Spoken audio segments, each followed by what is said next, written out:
This course is called U.S. History 1865 to Present, or some say Reconstruction to Present.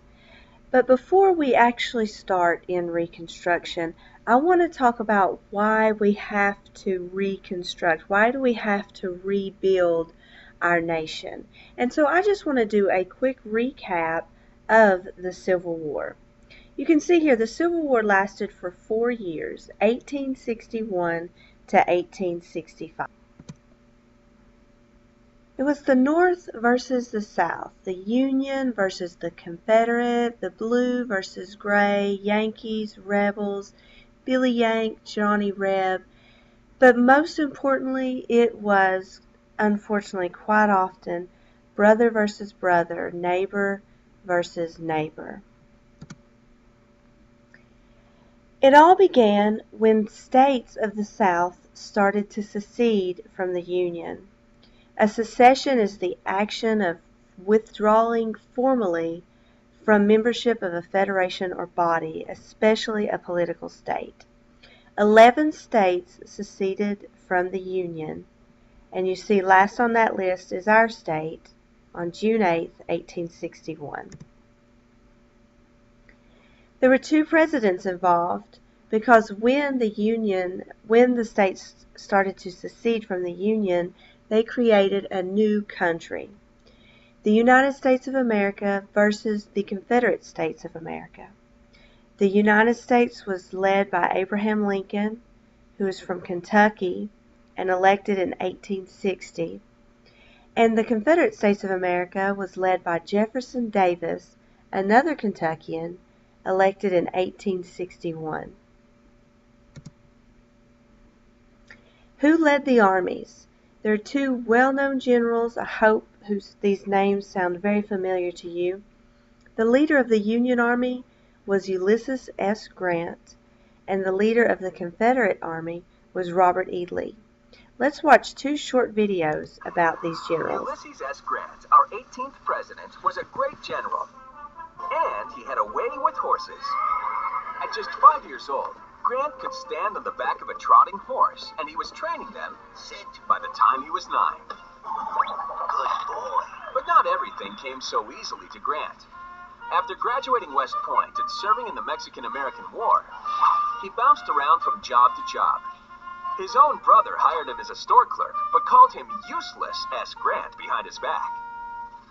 But Grant's little quibbles with his brother were nothing compared to the Civil War, which pitted brother against brother in bloody battles across the land. The Civil War finally led Grant to his true calling and became General Ulysses S. Grant.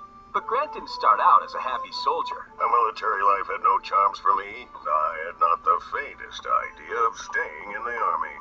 His boss begged to differ. I can't spare this man. He fights. So Grant led the Union forces to victory, and instead of riding off into the sunset, Useless S. Grant eventually became President Ulysses S. Grant. From the start, he didn't want to get people's hopes up. It was my fortune, or misfortune, to be called to the office of Chief Executive without any previous political training. Still, he accomplished many great things. When taking office in 1869, he was determined to protect the former slaves he had helped to free. Grant supported the 15th Amendment to the Constitution, allowing male citizens of all races to vote. He also signed the Ku Klux Klan Act to protect blacks from white racists.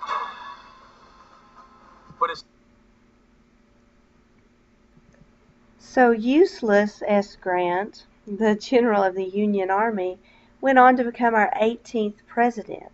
Let's learn a little bit more about Robert E. Lee, the general of the Confederate Army. Robert E. Lee.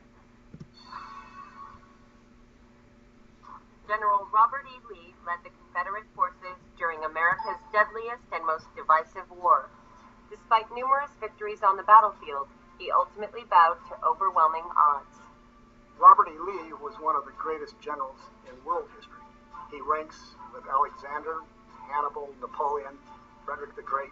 He did, in fact, in many instances, more with less than all of those people did. Robert E. Lee was born in Virginia on January 19, 1807, to an aristocratic Virginia family. He graduated from the U.S. Military Academy at West Point and married Mary Custis, the great-granddaughter of Martha Washington. Once the Mexican War began, he was assigned to Winfield Scott's staff and served with great distinction there. As a result of his exploits during the Mexican War, Lee was considered one of the most courageous, intelligent, daring officers in the Army at the time. After the war, Lee served as superintendent of West Point until 1855, when he left to take a cavalry position in Texas. In 1859, he was ordered to put down John Brown's slave rebellion at Harper's Ferry, which he executed in 1 hour. At the beginning of the Civil War, Abraham Lincoln asked Robert E. Lee to lead the Union forces. Robert E. Lee thought of himself first as a Virginian. He refused to do so and in fact resigned his post. He would not take up arms against his fellow Southerners, even though he adamantly opposed secession and he viewed slavery as an evil. He did not fight for the South until his home state of Virginia was invaded. Lee distinguished himself on the battlefield and took command of the force he named the Army of Northern Virginia in 1862. Robert E. Lee was able to defeat George McClellan outside of Richmond in the Seven Days Battle, forcing the withdrawal of the Union Army from its positions just outside of Richmond. In the Second Battle of Manassas in 1862 and the Battle of Chancellorsville in 1863, he was dramatically outnumbered, but he was able to outmaneuver and surprise his enemy and defeat substantially larger forces. With the Battle of Antietam and then Gettysburg in July 1863, however, the tide turned against the Confederate forces.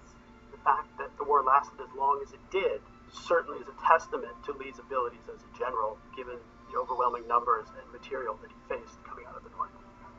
By 1865, with odds too great and supplies too low, Robert E. Lee surrendered to Ulysses S. Grant at Appomattox, Virginia on April 9, 1865. After he surrenders to Grant, he instructs his men to simply go home, not to fight a guerrilla war. He says, if you make as good citizens as you have made soldiers, then I'll have done my job. Lee eventually became the president of Washington College in Lexington, Virginia, which is today Washington and Lee University. During this period of time, he did everything he could to create reconciliation between the North and South. While still president of the college, Robert E. Lee died on October 12, 1870 in Lexington, Virginia. Robert E. Lee today is remembered in the South as a hero, in the North perhaps as a traitor. He was a man of principle who fought for a cause he believed in. So let's think about that for a minute, because when I first learned this in high school, that kind of blew my mind a little bit. Ulysses S. Grant was not Lincoln's first choice as leader of the Union Army. It was Robert E. Lee. But Robert E. Lee said no. Even though he was against seceding and he was against slavery, he still said he could never lead the Union Army and fight against his own people, fight against other Virginians. And he actually tried to stay out of the war. He didn't enter into the war until the North came in and invaded inside Virginia. And that's when he said, okay, I'm here, I'm fighting for the Confederates, and Jefferson Davis, of course, immediately put him at the lead. Now, early in that video, one of the historians spoke about how much Robert E. Lee did with so little. And to show you a little bit more about what he's talking about, I want to talk about this little chart here. It says resources of the Union and the Confederacy. Everything you see in blue was what the Union owned. Everything in gray is what the Confederacy owned. So let's go through this really fast. Population. 71% of the population lived in the Union side, in the northern area of the United States. So they have a much bigger population. 92% of the manufactured goods come from the North. Exports. This number is a little bit closer, but then look here at the merchant ships. All of these Southerners who are trying to send out their exports to in turn get money back have to depend on Northern ships to do it. And of course, if they're at war, they're going to lose all of those ships. So that's a lot of money lost for the Confederate Army. Railroads. Railroads were the interstates back then. If you needed something moved from people to supplies, you used a railroad line. And 72% of the railroad tracks were in the north. Grain production. This is talking about food. 69% of the food is produced up north. 67% of the farms are up north. Iron production. This is huge if you are at war and you need metal works to make guns and daggers and swords. 94% of the iron production was done in the north. And then this last one here is all about money. Where was all the money? 82% of all the money was held up north. Another big thing that's not on this is the Confederacy, the Confederate States of America, did not have their own trained army, whereas the United States of America did. So when people talk about Robert E. Lee and how great of a general he was, it is because of so much that he was able to do, even with all of these odds stacked against him. Okay, I'm going to stop the presentation right here. Please go back into the course online and click on Civil War Recap Part 2 to finish up this presentation.